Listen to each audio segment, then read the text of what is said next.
Hi everyone, welcome back to my channel. I hope you're all doing really well. It has been a little while since I made a video. Basically, life just keeps getting in the way, as it does.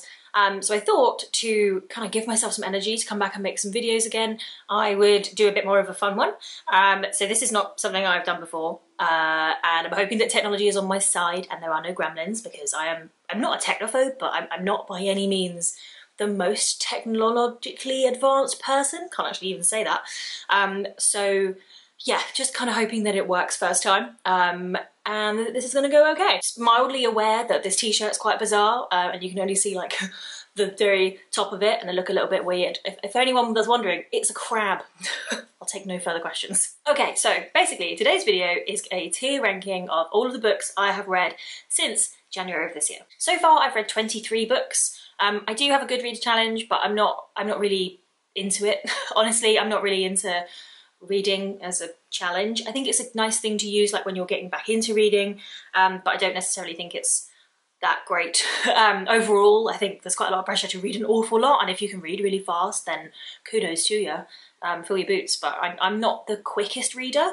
But for me, actually, 23 books since January is really good, and for once it hasn't actually impacted on the amount I've been writing. If anything, I've actually been balancing it reasonably well, so I'm still writing quite a lot, and yeah, managing to read 23 books. Some of them are very short, which is probably why I've managed to read that many, but I'm quite happy with it. So rather than just discussing those books how I normally would, I thought I would do a tier ranking. It feels a bit more creative. It feels like that trend has well and truly passed, so now I can do it. By now you've probably seen about 1 million of these videos, tier ranking just about anything. I don't know who the first person was to do it in the kind of book space. I could probably guess, but I don't know. So I'll leave some links down below of ones that I've seen in the description, so go check those out. So let's crack on. So my categories, I suppose you call them, these bits, down the side. I have the bottom one, I would rather read the Daily Mail, which obviously means I did not like it. I will not read the Daily Mail, probably ever, but you get the gist.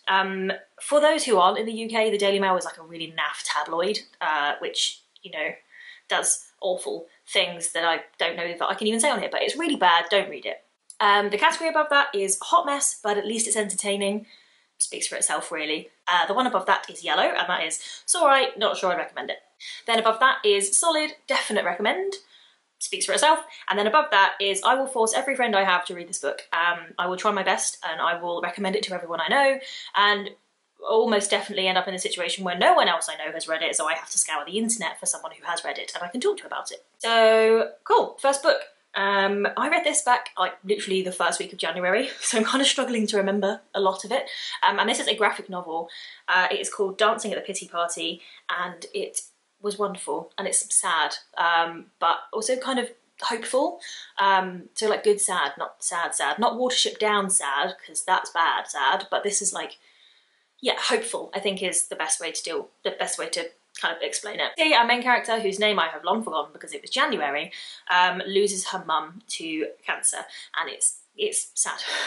I've said sad like 50,000 times in this video already, but it's basically about her learning how to live with her grief, and how your sort of life moves to fit grief in, and how, you know, you don't ever move on, like moving on from grief isn't really a thing. But yeah, it is genuinely really hopeful. It's really nice, actually, really lovely. So I would put Dancing at the Pity Party in solid, definite recommend.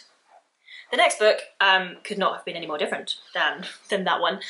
It is You Should Have Left by Daniel Kehlmann. I believe it was originally German. It's set in Germany, and it is very cool. If you've read House of Leaves, or if you want to read House of Leaves, but you're intimidated by the size and complication and complexity of House of Leaves, give You Should Have Left a shot, because it's kind of similar.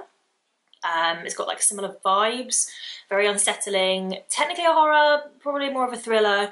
I thoroughly enjoyed it, and it is so short. I think I finished it and immediately bought it for my brother, and then immediately made my other half read it. So if that doesn't tell you where this is going in. I will force every friend I have to read this book. Okay, next up we have something again very different. If there's something I've actually genuinely tried to do this year, it's read sort of outside of my genre comfort zone. So just trying to kind of diversify a bit what I read. And this next book is again Rachel by Marian Keyes. Before this I'd read Rachel's Holiday by Marian Keyes, which I really liked. Again, Rachel honestly didn't really do it for me. I think it was fine. It wasn't really a hot mess. It wasn't really messy.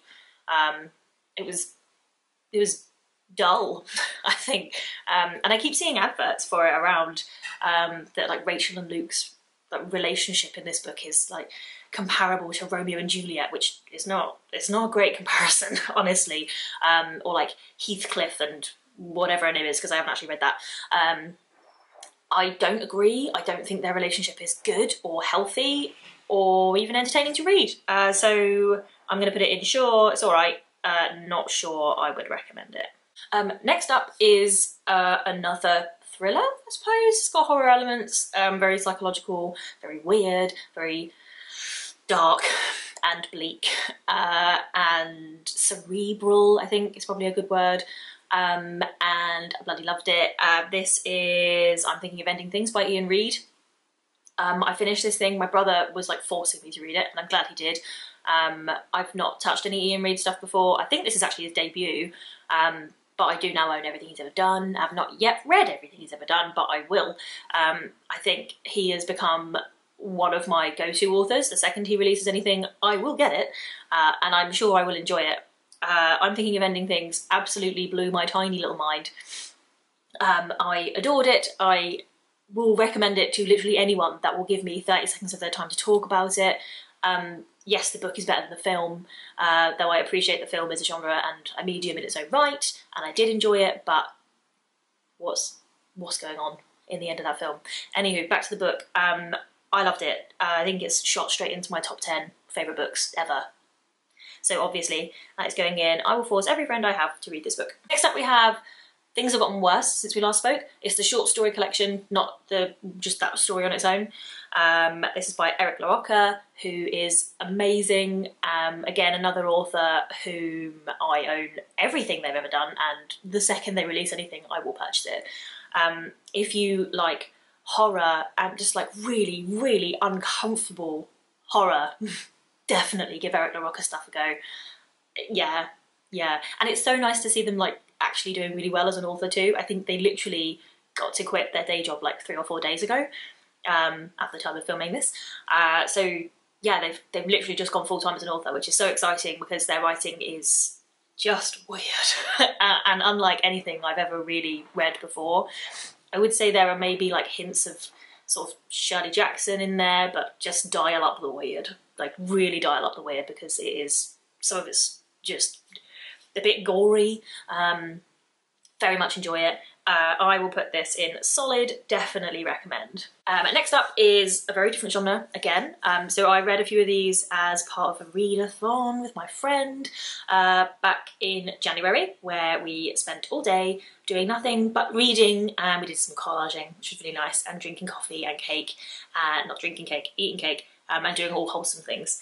This is Every Heart a Doorway by Seanan McGuire. I really liked it. I thought it was very sweet. I've not really read any Portal fantasy before. No, I definitely haven't. And I thoroughly enjoyed it. We read a few of these, so there are going to be a few in this list. So yeah, Every Heart a Doorway.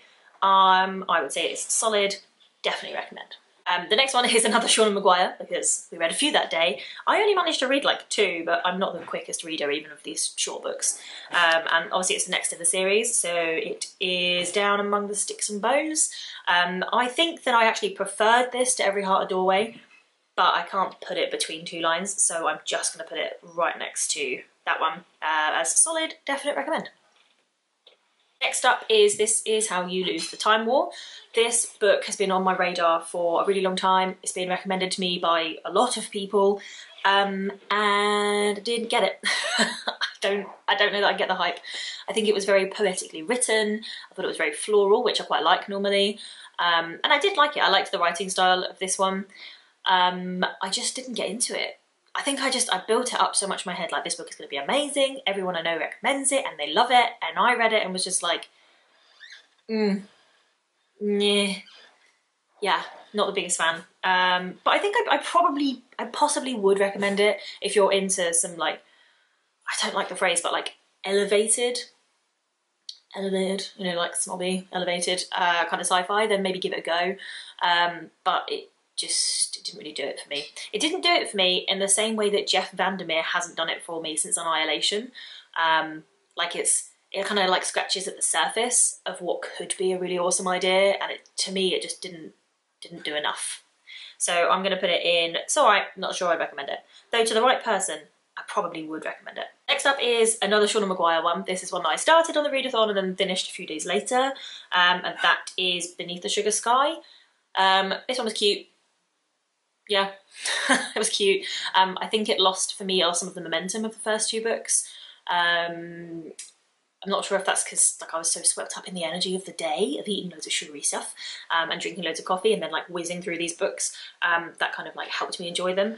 Whereas this one I was probably on a train to London, so instantly less fun. But for me, this one was not quite as good as the first two, so I am going to put it as, it's alright, not sure I'd recommend it. Next up is How High We Go in the Dark by Sequoia Nagamatsu. I've had really kind of mixed feelings about this book. I think whilst I was reading it, I would have probably rated it 3-star, and I think on my Goodreads that I did, but now I've had some time away from it, whenever I think about it, or if I talk to someone who's read it, or if someone mentions they want to read it, I remember it really fondly. Kind of weird. I think it maybe took a while for some of the stuff to sink in. I think some of the ideas are absolutely nuts in the best way.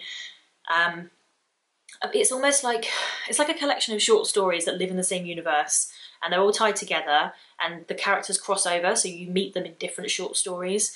But it almost doesn't feel like a novel because of that, which is fine. I don't mind that. I thought it was quite creative. Yeah, it's like a end of the world, searching for another planet to live on, finding really nasty like diseases in Siberia under the ice, that kind of thing. Personal favourite, no spoilers because this is on the blurb, personal favourite kind of short story chapter bit is the guy that works in a theme park designed for terminally ill children, which just sounds really horrible and bleak, and it sort of is, but it's also not. Yeah, harder to explain actually. I think I do recommend this book actually. I do like it, and I think I will change my Goodreads review of it. So I'm going to put this in solid, definite recommend. Next up is Comfort Me With Apples. I can't remember who this is by. This I liked. Yeah, I did like it. It gave me Stepford Wives, but not quite as good. I think I'd just seen Don't Worry Darling. Don't Worry Darling, is that what it's called? Something like that. At the cinema as well, which that really tried. really tried for the Stepford Wives vibe, and just sort of got it, apart from the incendy bit at the end, which was just a bit of a swing and a miss for me. But Comfort Me With Apples was good. That's it. Good. I'm not sure that I would recommend it. I think there are better books in that kind of like, you think you're in a utopia, yeah, really not in a utopia kind of genre. So I'm just going to put that in. It's alright, not sure I'd recommend it. Next up we have Dead Silence by S.A. Barnes, and this book absolutely had me. I did a mixture, so I read it paperback and also listened to it, and the performance on the audiobook is so good. Probably the best performance of an audiobook I've ever experienced. And I think it probably did add to the experience of the book for me. I absolutely love this book. One of my favourite films is Alien. One of the least original things I've ever said. And this book sort of had that kind of Event Horizon Alien sort of vibe. And both of those films are like some of my favourites. So this book is definitely in my I will force every friend I have to read this book. And if you like sci-fi and you like horror, then I absolutely recommend you read this book. I realise we have nothing in the bottom two categories. I think we will have something in there. Maybe I'm too nice. I review too nicely. Okay, so next up we have Price War by Richard Holliday. Richard is a friend of mine. I did buy this book myself, and this is not an advert, I'm not sponsored. I thoroughly enjoyed Price War. I do have a full video review of it, which I will link somewhere. Go check it out. If you are into kind of like techno, thriller, dystopia, kind of a utopia, dystopia sort of situation, sort of like the crumbling of technology and how scary it is when big businesses and corporations garner so much power that they're more powerful and rich than governments, check it out. Beware. It is book 1 of a series, which I did not know when I first read it, and I was very confused by the time I got to the end, but it's very, very good, very good fun. I do recommend it. I'm going to put it in solid, definite recommend. Next up is a book that was all over Instagram and TikTok and YouTube and everywhere you looked it was there, is Bunny by Mona Awad. This book was absolutely everything that I wanted it to be. It is weird, it is pretty gory actually, it's very trippy, it's very like kind of Jacob's Ladder style thriller, anything like that, just yeah. It kind of also does fit in the kind of, what do we call it, dark academia sort of vibe, in that it's at a university. I don't think that every book that's set in an educational setting automatically becomes dark academia, but this is quite dark and it is set in an academic setting, so I guess it fits into that. I thoroughly enjoyed this. I am not entirely sure I get the whole Mean Girls cross-reference. I think I very much do on like a very, very surface level, but that feels like a group of people in a marketing boardroom come up with that tagline, because once you actually get into like the meat of the book, it doesn't really work as a comparison anymore. But don't be put off by that. It's really, really good. It's very, very weird. But we like weird, so that's good. In solid, definite recommend. Next up is a non-fiction. I think it is my first non-fiction. It is the first one that I read this year. And this is another one that was all over every social media platform imaginable, and that is I'm Glad That My Mum Died by Jennette McCurdy, which I bought for my mum for Mother's Day, and she opened it in a restaurant and she did want it, like she knew what she knew she'd like it, I know she'd like it, but it didn't look the best giving your mum that for Mother's Day, but anywho, very good.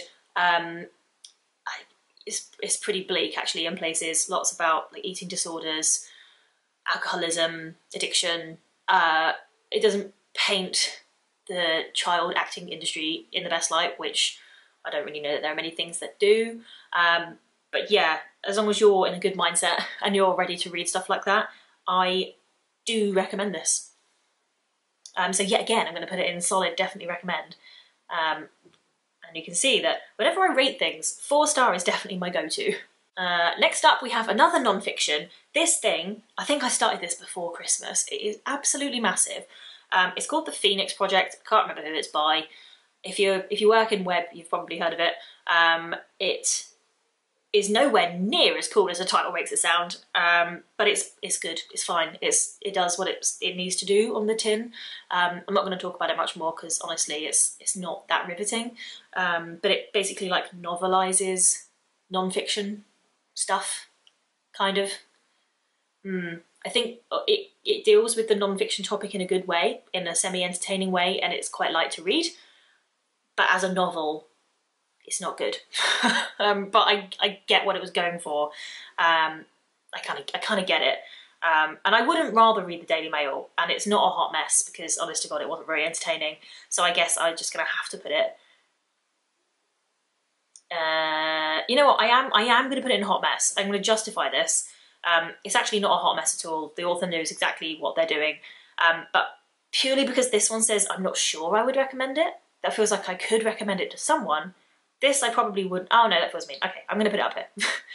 Okay, so it's alright. I'm not sure I recommend it unless you work in web.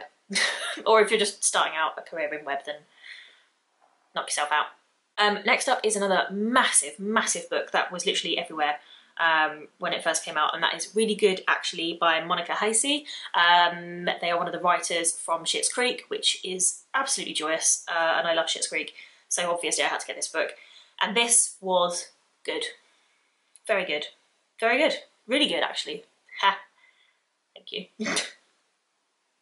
So next up, the book that I read after the one that I just spoke about was The Walrus Experiment by Alex Nathan. This book is written to feel like a classic, but it is not a classic. It's quite modern, actually, but it's really written to give that vibe.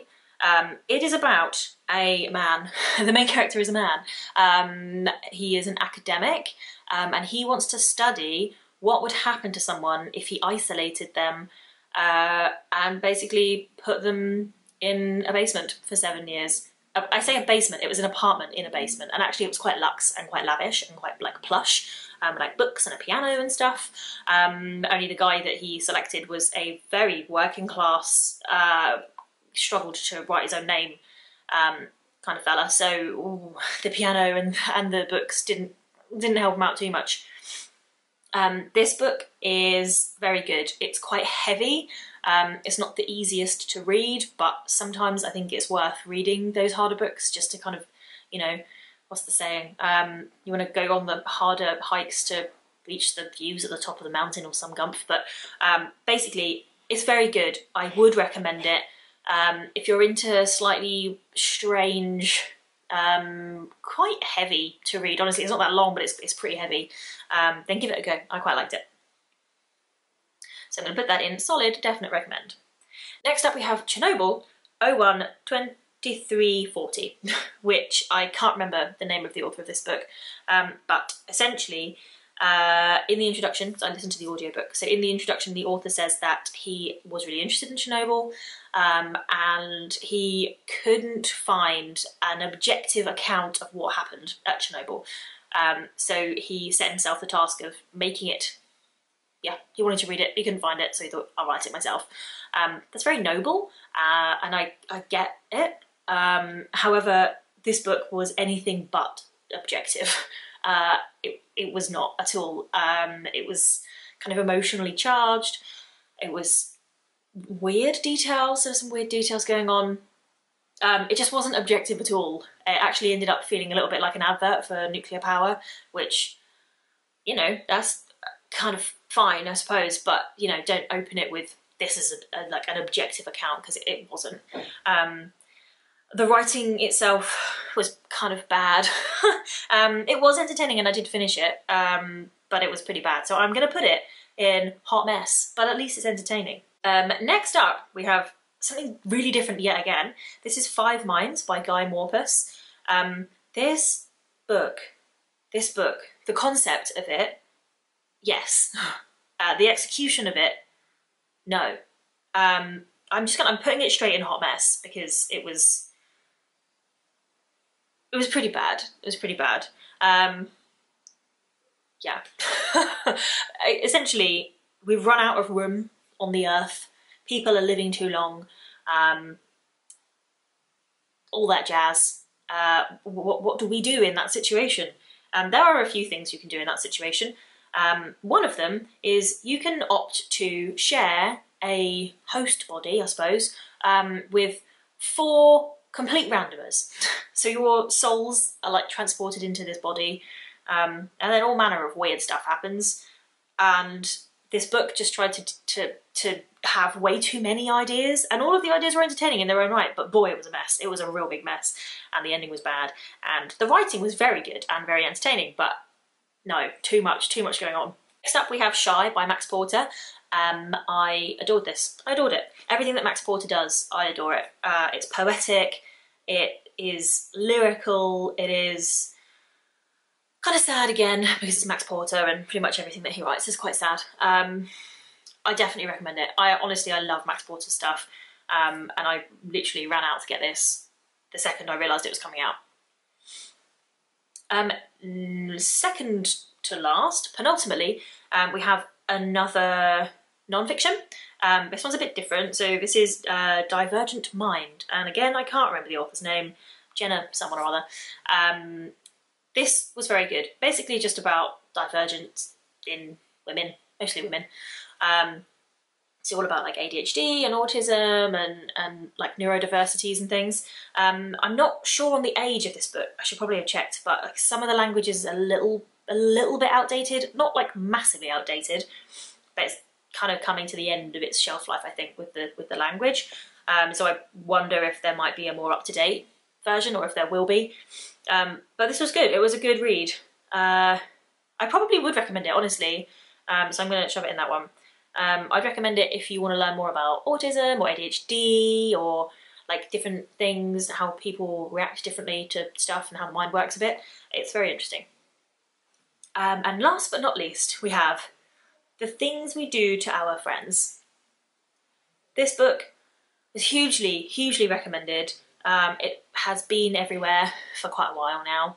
I think I hadn't really heard of it until Lucy Jane Wood did a video on it. And I think I share her feelings about it in a lot of ways. I think that it is fine. It's fine. Yeah, I think the main character, to me, the main character's voice, it never really developed into something that well-rounded. So a lot of the novel feels like it's just kind of like skimming along the surface of what the author could have achieved. Some of the editing's a bit weird. The story itself it's just not that imaginative, honestly. I kind of did like it, but I definitely wouldn't recommend it, I don't think. Unless anyone wants to take mine off me, that's fine. If you're in the UK, let me know, I'll send it to you. But I think I'm going to put it in hot mess. It was entertaining. I quite liked some of the characters. It just felt very contrived. It was, you know, this is awful because I'm an author, and whenever you get bad reviews, it's, you know, really sad. And I'm sure that there are people out there that absolutely love this book, and there are elements of it that I did really enjoy, but it felt a little bit to me like the author or the publishing company were like, this is in fashion right now. Dark academia is in fashion. Go make a dark academia novel. And then they kind of tried to squish whatever this was into a dark academia novel. So yeah, I think I still rated it like a 3.5 star on Goodreads. So it's not by any means like a bad book. But it was a bit of a hot mess, honestly. Okay, I think we made it. I think that's all of them.